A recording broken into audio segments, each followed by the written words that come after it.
नमस्कार, NTV India news में आपका स्वागत है। मैं हूं साक्षी। पेश है प्रमुख हलचल।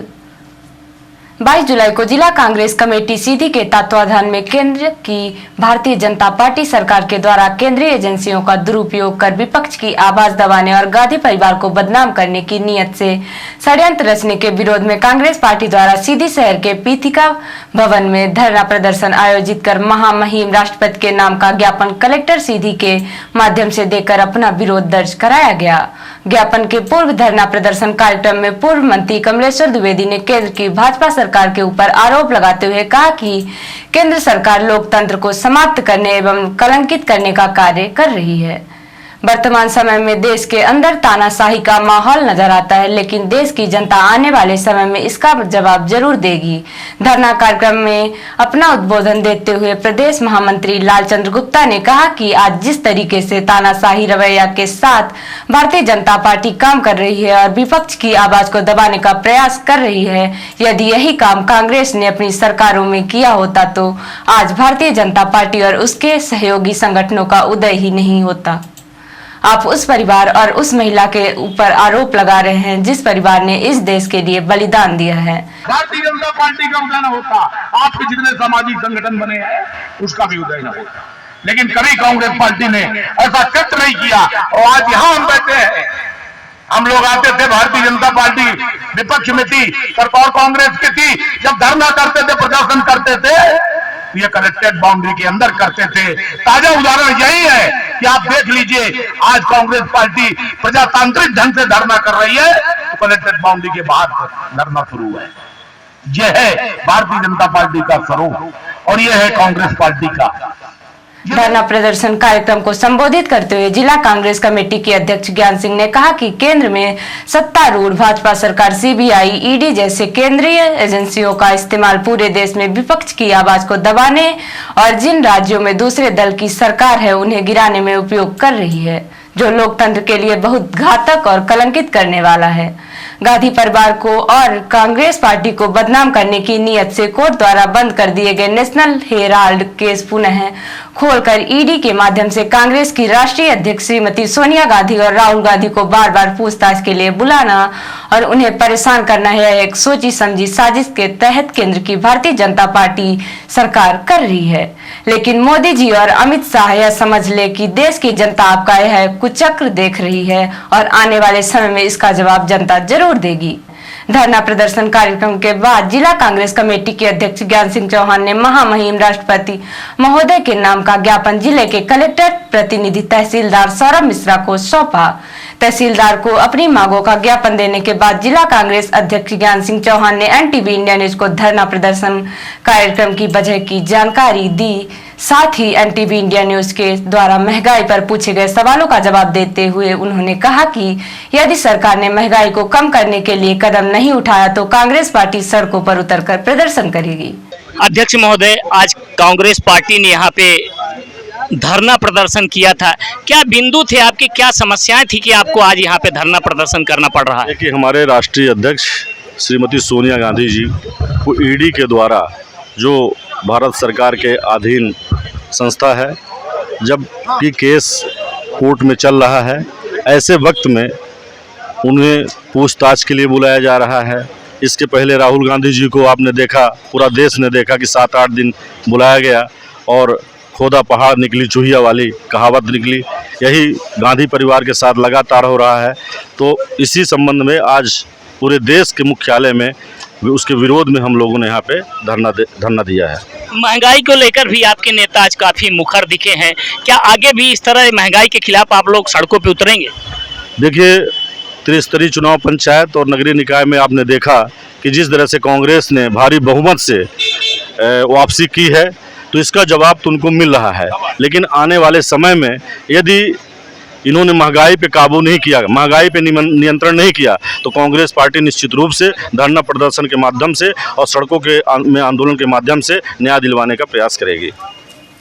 देश के राष्ट्रपति चुनाव में एनडीए की उम्मीदवार श्रीमती द्रौपदी मुर्मू के रिकॉर्ड मत से जीत दर्ज करने पर भारतीय जनता पार्टी जिला अध्यक्ष इंद्र शरण सिंह चौहान की अगुवाई में पार्टी पदाधिकारी एवं कार्यकर्ताओं ने पार्टी कार्यालय से गांधी चौक तक जुलूस निकाल के वापस होते हुए पार्टी कार्यालय तक गाजे बाजे एवं आतिशबाजी के साथ उत्सव मनाया। इस दौरान कार्यकर्ताओं ने एक दूसरे को मिष्ठान वितरित कर बधाई भी दी।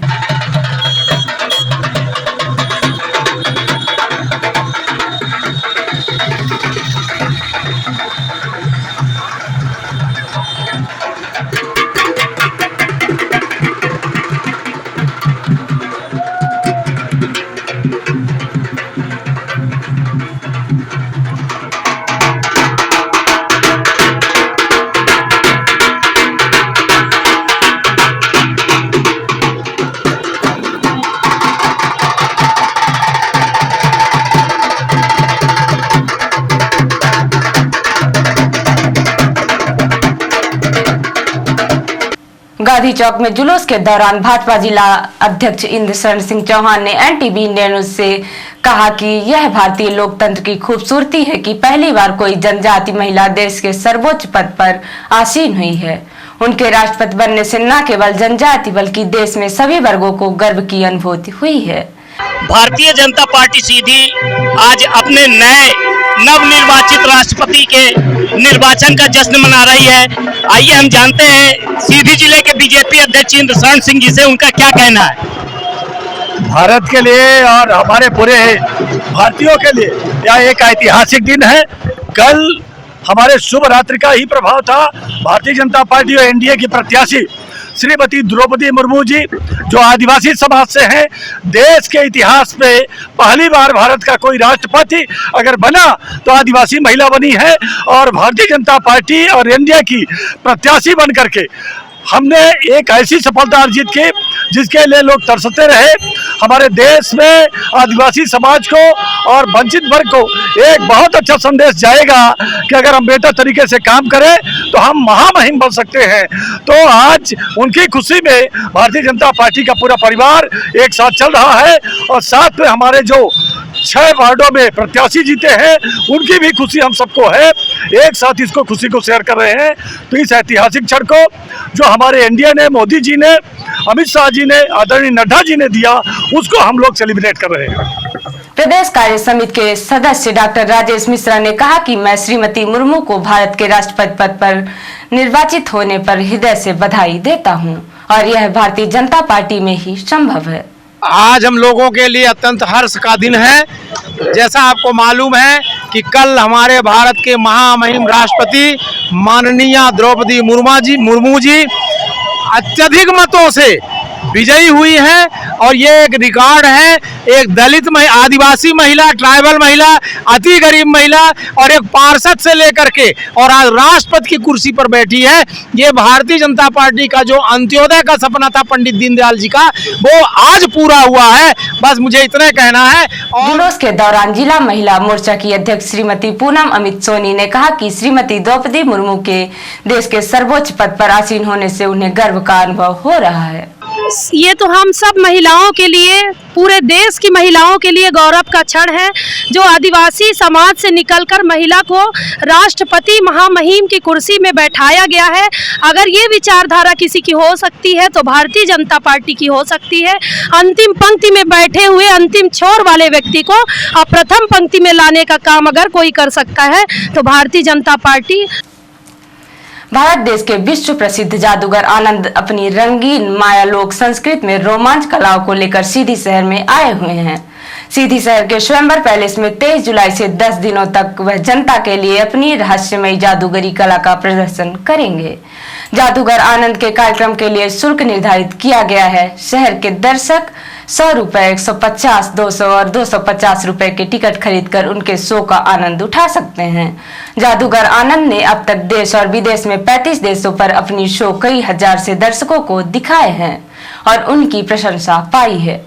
जादूगर आनंद के नाम आंख में पट्टी बांधकर कई घंटों तक भीड़ भरे सड़कों पर मोटरसाइकिल चलाने का रिकॉर्ड दर्ज है। 23 जुलाई को सीधी शहर में अपने जादूगरी शो को प्रारंभ करने के पूर्व सीधी शहर के कलेक्ट्रेट तिराहे से आंख में पट्टी बांधकर सीधी शहर में मोटरसाइकिल चलाने का करतब दिखाया, लेकिन इस करतब को जादूगर आनंद के टीम के सदस्य द्वारा दिखाया गया।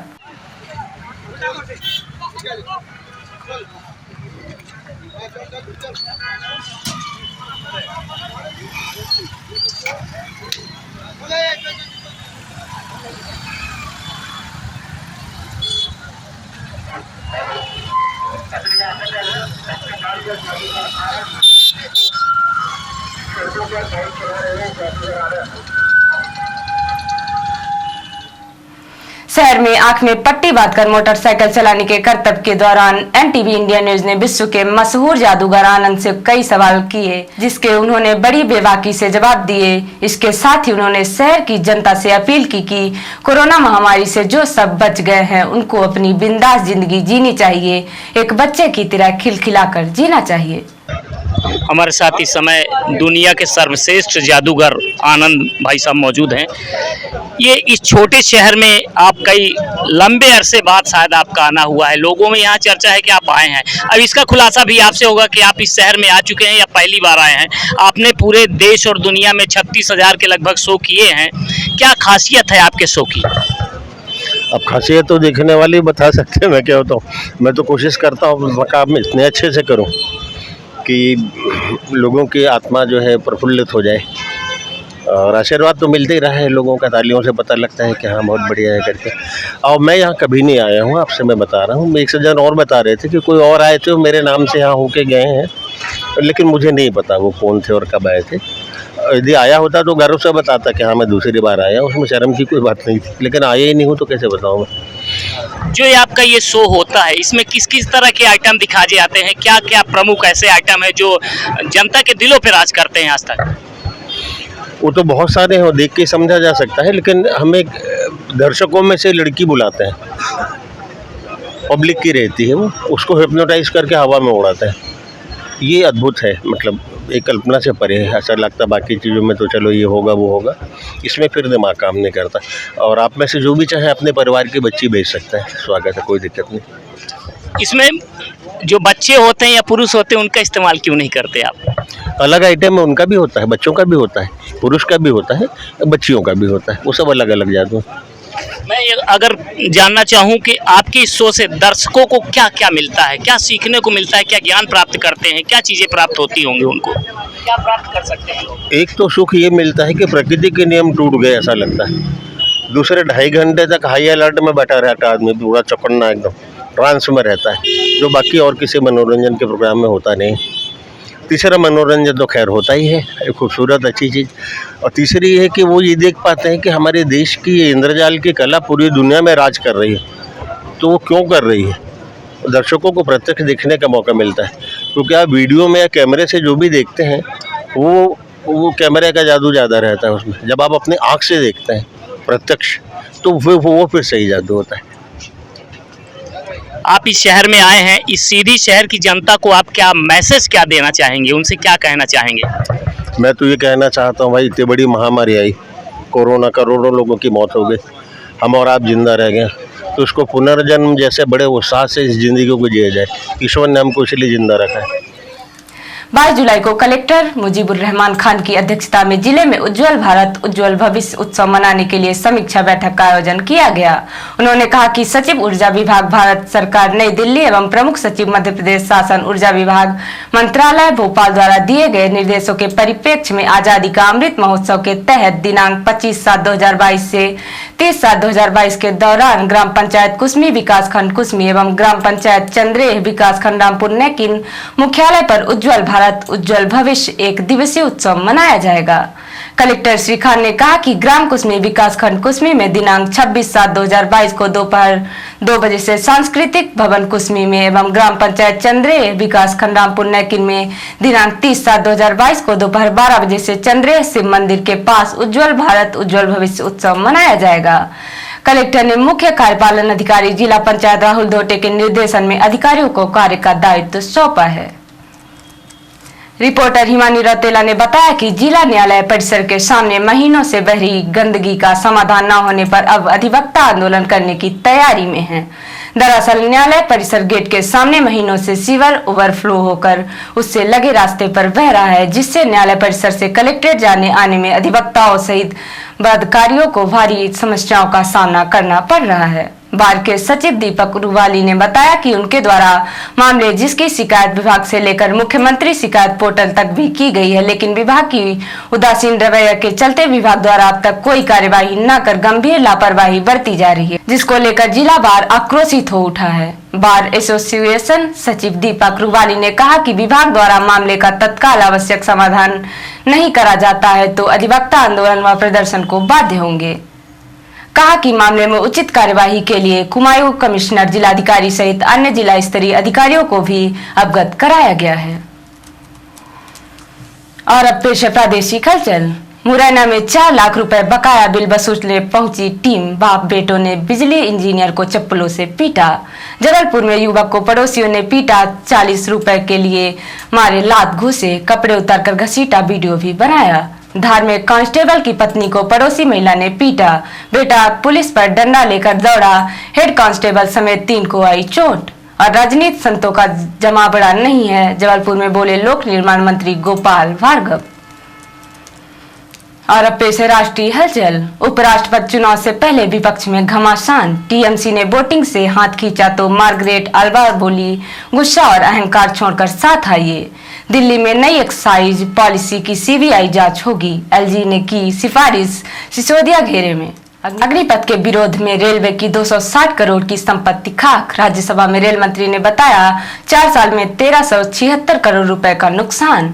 और श्रीलंका में आधी रात प्रदर्शनकारियों पर एक्शन, सेना ने संसद के सामने तमाम टेंट उखाड़े, 2 पत्रकारों समेत 9 गिरफ्तार। तो ये थी आज की प्रमुख हलचल। नमस्कार।